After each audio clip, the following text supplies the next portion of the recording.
డెవలప్మెంట్గానే చూడాలి.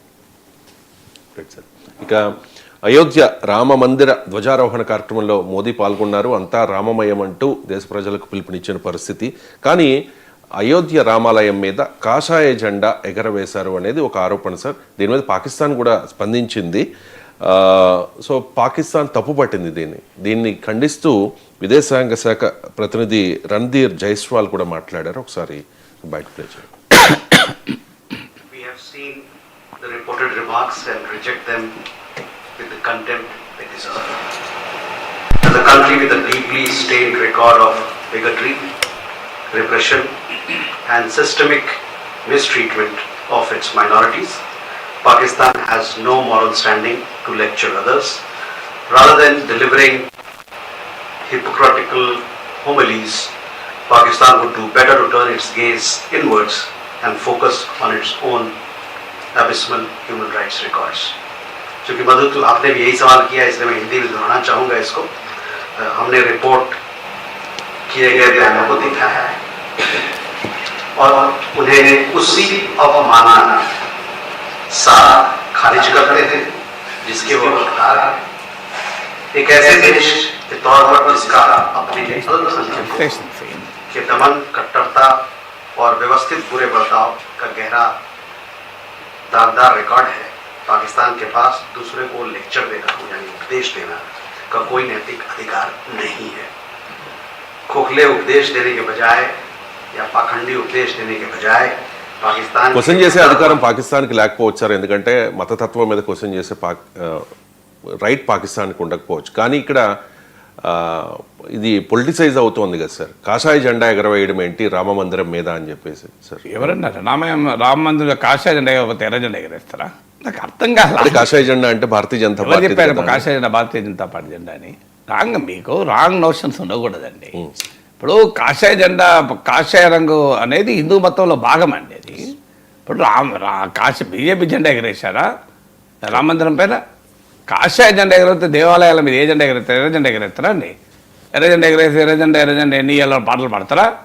అలా అసలు మనం ఆశ్చర్యంగా ఉంటుంది ఇలాంటి ఆర్గ్యుమెంట్స్ విన్నాం. కాషాయ జెండా ఎగరేయకపోతే ఏ జెండా ఎగరేస్తారు? కాంగ్రెస్ వేరే జెండా ఎగరేయలేరు కదా. దేవుని కాషాయం is not BJP colour. Wrong notion ఉండకూడదు మనకు. Saffron is not BJP colour కదా.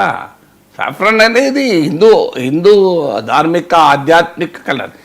Hindu majoritarian politics, Hindu religion ఉపయోగించి రాజకీయాలు చేయాలనుకున్న బీజేపీ ఆ కలర్ను తీసుకోవచ్చు. ఇప్పుడు రెడ్ కలర్ ఉంది.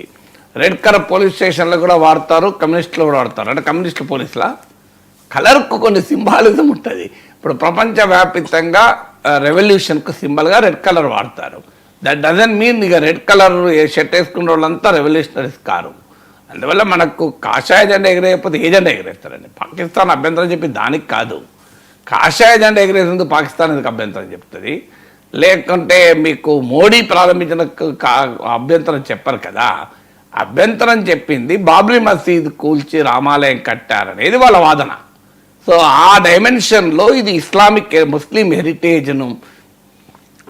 హెరిటేజ్ను దెబ్బతీయడానికి జరిగిన ప్రయత్నము, మైనారిటీల పట్ల వివక్ష, ఇస్లామోఫోబియా, ఇస్లాం పట్ల ఒక భయాందోళన సృష్టించేటువంటి ప్రయత్నం అంటూ పాకిస్తాన్ ఆరోపించింది తప్ప పాకిస్తాన్ అభ్యంతరం రామ మందిరం పైన కాషాయ జెండా ఎందుకు ఎగరేసారు, వేరే కలర్ జెండా ఎగరేయమని పాకిస్తాన్ అభ్యంతరం కాదు. మోడీ ఎందుకు ఎగరేశాడు, వేరే ప్రైమ్ మినిస్టర్ కాదు, ప్రెసిడెంట్ ఎగరేయాలని వాళ్ళకి అది కాదు, వాళ్ళ సమస్య కాదు అది.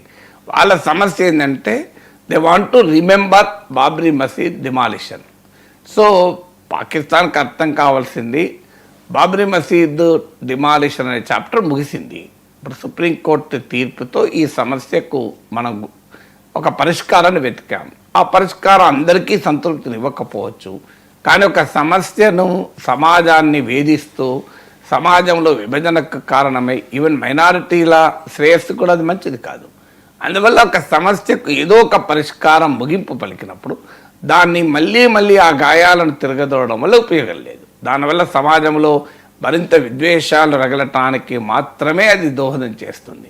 అందువల్ల పాకిస్తాన్ లక్ష్యం ఏంటంటే భారతదేశంలో ఉన్న ముస్లింలకు ఏదో పాకిస్తాన్ కస్టోడియన్ లాగా, పాకిస్తాన్ ఏదో రక్షణగా ఉన్నట్లు పాకిస్తాన్ బిల్డప్ ఇవ్వగలిగింది తమ దేశంలో ఉన్నటువంటి పస్తూన్ల సంగతి ఏంది, బెలూచీల సంగతి ఏంది, తమ దేశంలో ఉన్నటువంటి అహ్మదీల సంగతి ఏంటి, హిందువుల సంగతి పక్క పెట్టి హిందువులను ఎత్తి ఉచ్చకొత్తుకొచ్చారు.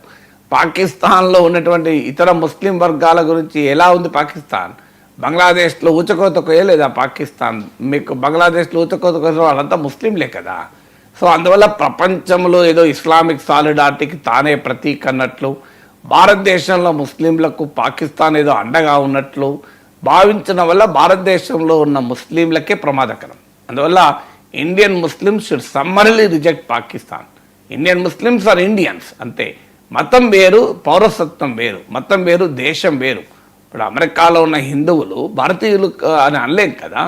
అమెరికా పౌరసత్వం తీసుకున్న మరుక్షణం వాళ్ళు అమెరికన్లే. అఫ్కోర్స్ భారత సంతతికి చెందిన వారు కావచ్చు. ఇక్కడైతే అది కూడా కాదు కదా. పార్టీషన్ తర్వాత పాకిస్తాన్ ఇస్లామిక్ కంట్రీగా ఉండాలని కోరుకున్నది, కానీ ఇండియా కోరుకోలేదు.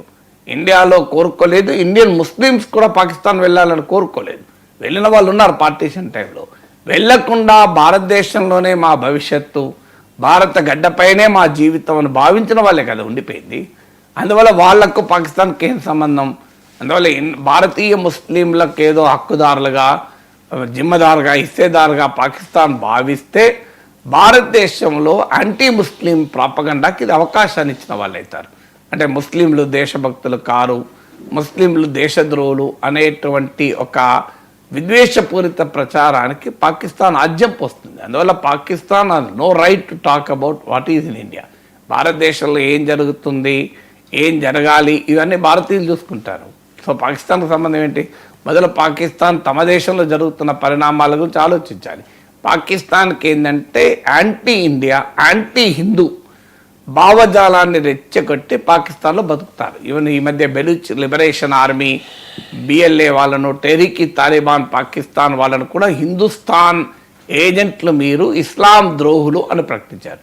సో పాకిస్తాన్ ఉనికి కొరకు ఒకటి తామే ఇస్లామిక్ ప్రపంచానికి కస్టోడియన్ లాగా, ఇస్లామిక్ సాలిడారిటీకి ఒక ప్రతీక లాగా పాకిస్తాన్ ప్రొజెక్ట్ చేసుకుంటూ ఉంటుంది. మీకు తుర్కీ లాగా, సౌదీ అరేబియా లాగా పాకిస్తాన్ కూడా ప్రొజెక్ట్ చేసుకుంటూ ఉంటుంది. అందులో భాగంగానే మేము ఇండియాలో ఉన్నటువంటి డెవలప్మెంట్స్ పైన రియాక్ట్ అవుతారు. రెండవది, పాకిస్తాన్ ఒక ఇస్లామిక్ కంట్రీగా యాంటీ హిందూ భావజాలంతో ఏర్పడిన కంట్రీ. భారతదేశం అలా ఒక సమాజంలో ఒక సెక్షన్ మీద వ్యతిరేకత ఏర్పడలే. ఒక సెక్యులర్ డెమోక్రటిక్ రిపబ్లిక్గా భారతదేశం ఏర్పడింది. అందుకే పాకిస్తాన్ మీకు ఒసామా బిన్ లాడెన్లు పాకిస్తాన్లో ఉన్నారు, మసూద్ అజర్లు, హఫీజ్ సయీద్లు, లష్కర్ ఈ తోయిబాలు, జైషీ మహమ్మద్లు పుట్టారు. భారతదేశంలో ఒక సత్య నాదేళ్ల, సుందర్ పిచ్చేలు పుట్టారు. కారణం అదే. ఎందుకంటే పాకిస్తాన్ ఒక ఛాందసవాద ఇస్లామిక్ దేశంగా ఉండడం వల్ల అక్కడ తీవ్రవాదులు పెట్టారు.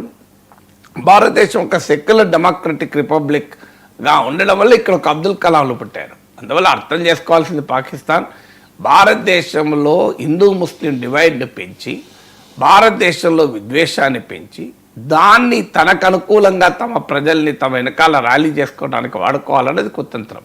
ఈ కుతంత్రం వల్ల భారతదేశ ముస్లింలకు బెనిఫిట్ కాదు, పాకిస్తాన్ భారతదేశ ముస్లింలకు కూడా ప్రమాదాన్ని తెచ్చిపెడుతుంది. అందువల్ల ఇటీవల ఓవైసీ అన్నాడు చూడండి, దేశానికి శత్రువులు ముస్లింలకు కూడా శత్రువులే అని. మరి పాకిస్తాన్ దేశానికి శత్రువు, ముస్లింలకు కూడా శత్రువే. భారతీయ ముస్లింలకు కూడా Pakistan is the number 1 enemy. So ఇంకా ఎక్కువ ఎనిమీ, ఎందుకంటే ఇస్లాం అని పేరు చెప్పి భారతీయ ముస్లింలకు తామే హక్కుదారులుగా భావన చేస్తారు కనుక. అందువల్ల ఇండియన్ ముస్లిమ్స్, ఇండియన్స్, ఇండియాలో ఏం జరగాలన్నది ఇండియన్